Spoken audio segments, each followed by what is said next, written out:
quando a gente não recebe, né, um pedido de perdão de alguém, eu acho que é ainda mais difícil, né? Porque quando a pessoa está ali pedindo perdão e tudo, é mais fácil, mas a gente perdoar, sabendo que o perdão é algo do Senhor, que Ele pede pra gente e que é algo que é para nós, né? Liberar aquela pessoa, liberar o que aconteceu para que você viva a plenitude da vontade de Deus para sua vida. E para mim foi assim, bem desafiador, porque foram assim 6 meses de terapia intensa, cura interior, libertação realmente de gatilhos de coisas que estavam lá do meu passado de muito tempo atrás, né?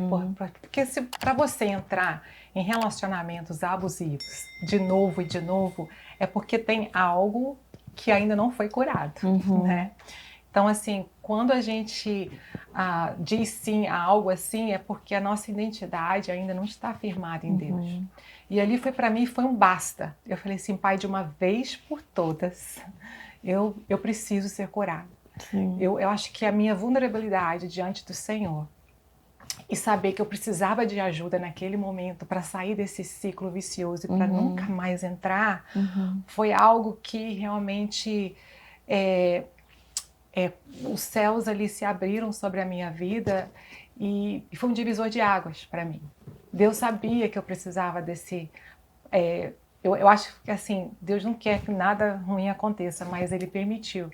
Aí disse assim, agora você está nesse lugar de dor, né, de muita dor que a gente passa, que eu posso trabalhar em você, que eu posso desconstruir esse vaso aí e reconstruir de novo. Sim. E foi um encontro assim com Deus que eu tive, que Ele veio e me lavou, sabe, cara? Ele veio e lavou por inteiro todas as minhas dores, todas as minhas... tudo que eu pensava, assim, que eu não... de mim, que era realmente...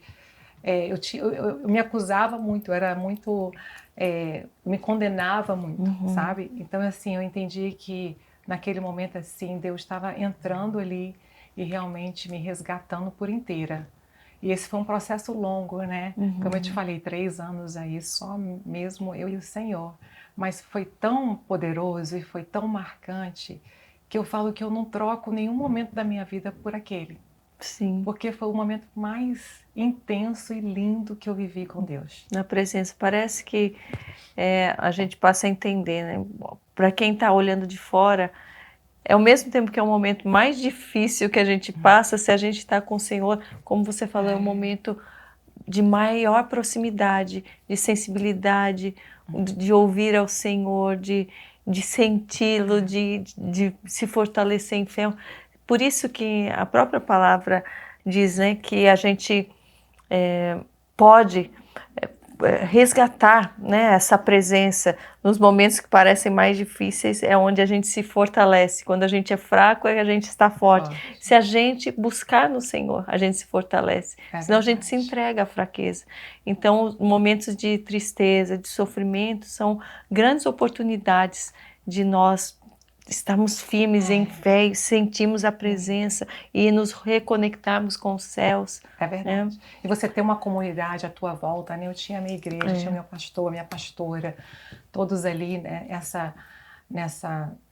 Nesse mesmo objetivo, né? De realmente estar ali junto, segurando a minha mão. Não, a gente vai conseguir vencer isso. Eu acho que para mim foi também algo que me ajudou demais. Nós precisamos ter pessoas ao nosso lado nesse momento. Sim. Que realmente seguram nas nossas mãos, como Moisés teve e teve Arão para vencer a batalha. Sim. Porque por nós mesmos, se a gente for ficar num lugar, né, de solitude não, de solidão, vou dizer, a gente não consegue vencer. Nós precisamos de pessoas que andam lado a lado com a gente, nos impulsionando. Sim. E dizendo assim, não, você vai vencer, você vai sair dessa.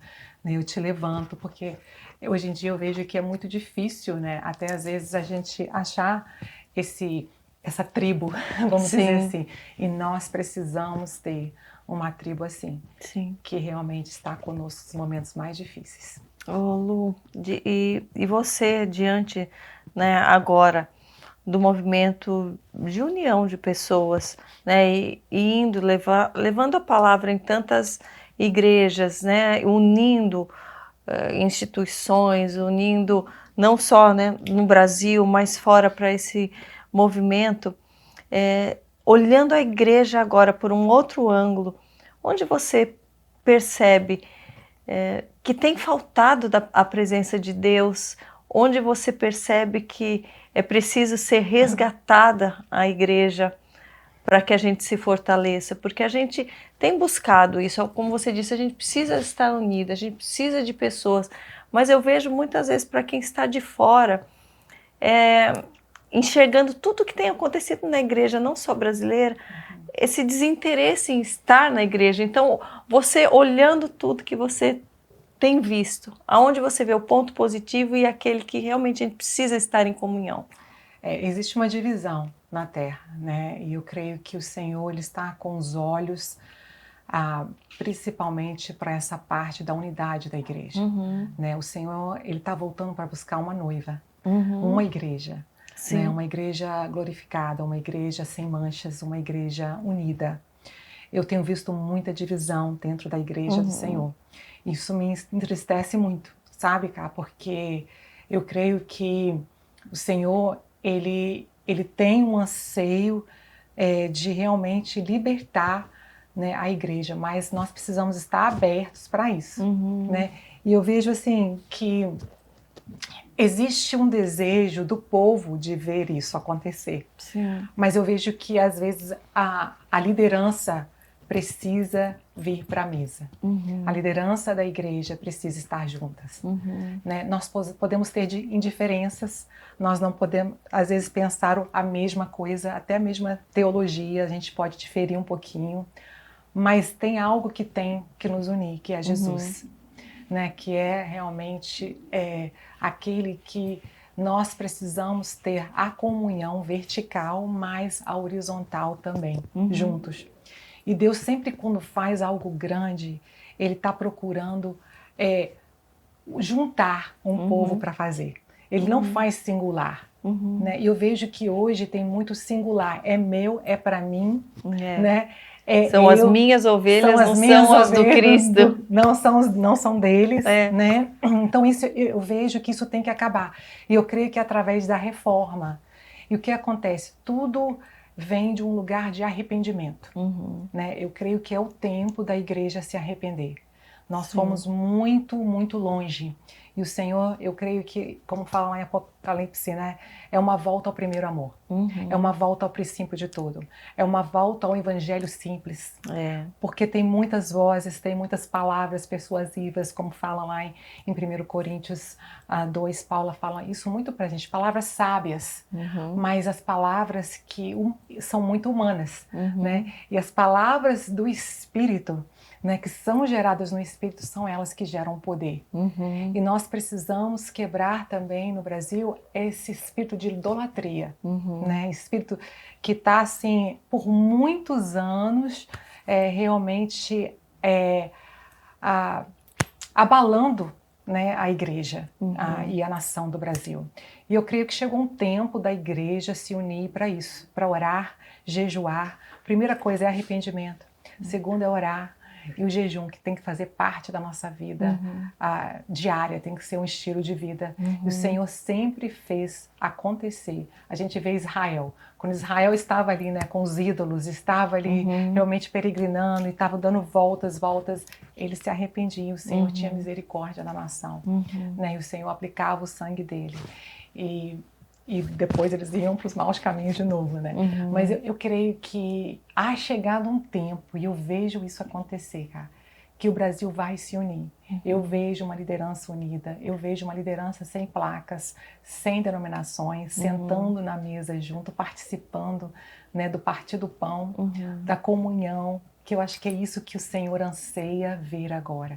Vai haver um avivamento no Brasil, eu creio, o Brasil é um celeiro de avivamento. Mas eu creio que primeiro a igreja precisa estar unida nesse tempo. Eu creio que o Emília Ruma, ele vem para isso. Desde o início o Senhor falou assim comigo, filha, é um ajuntamento de Estérs, é um ajuntamento de Mardoqueus, mas eu quero, o que eu anseio é a unidade da igreja. E eu creio que quando nós nos posicionamos, quando os líderes da nação se posicionam, dizendo assim, você tem algo que eu não tenho, que eu preciso, né? Que é lindo ver, que é o corpo de Cristo, cada um com a tua função, né? Como lá fala pra gente, acho que em Efésios, a gente vê que o Senhor, ele abre o mar, né? Para a gente passar. E eu creio que é chegado esse tempo, nós vamos ver. Nós vamos ver isso acontecer. Eu creio que há um batismo de amor sobre a igreja brasileira, de arrependimento.